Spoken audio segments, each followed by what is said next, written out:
प्रयागराज, संगम की पावन धरती। यहाँ गंगा, यमुना और अदृश्य सरस्वती का मिलन होता है।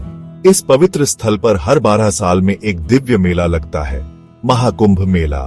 करोड़ों श्रद्धालु यहाँ आते हैं, दूर दूर से, अलग अलग भाषा, अलग अलग पहनावे, लेकिन आस्था एक। सभी के मन में एक ही भाव, एक ही चाह, पवित्र संगम में डुबकी लगाकर जीवन को धन्य बनाना। धर्म का यह महापर्व, आस्था का यह अद्भुत संगम सचमुच अविस्मरणीय होता है। यहाँ आकर मन श्रद्धा से भर जाता है, आत्मा पवित्र हो जाती है। महाकुंभ से जुड़ी है एक पौराणिक कथा। देवताओं और असुरों के बीच अमृत के लिए समुद्र मंथन हुआ था। इसी मंथन से निकला था अमृत कलश। अमृत कलश को लेकर देवताओं और असुरों में युद्ध छिड़ गया। इस युद्ध में अमृत की कुछ बूंदें धरती पर 4 स्थानों पर गिरी। ये 4 स्थान हैं, प्रयागराज, हरिद्वार, उज्जैन और नासिक।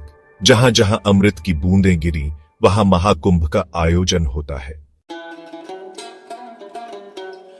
महाकुंभ मेले का मुख्य आकर्षण है पवित्र स्नान।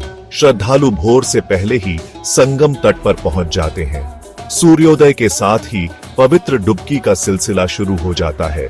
मान्यता है कि इस पवित्र समय में संगम में स्नान करने से सारे पाप धुल जाते हैं।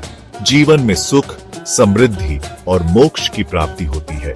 स्नान के बाद लोग दान पुण्य करते हैं, साधु संतों का आशीर्वाद लेते हैं, भजन कीर्तन और धार्मिक प्रवचनों में शामिल होते हैं। महाकुंभ मेला सिर्फ एक मेला नहीं है, यह आस्था का सागर है। यह एकता और भाईचारे का प्रतीक है। यह हमें जीवन का सही अर्थ समझाता है। यहाँ आकर हमें एहसास होता है कि जीवन क्षणभंगुर है। हमें अपने कर्मों पर ध्यान देना चाहिए, सदाचार और मानवता के मार्ग पर चलना चाहिए। महाकुंभ हमें प्रेरणा देता है नेक बनने की, दूसरों की सेवा करने की। यह हमें याद दिलाता है कि हम सब एक हैं, ईश्वर की संतान हैं।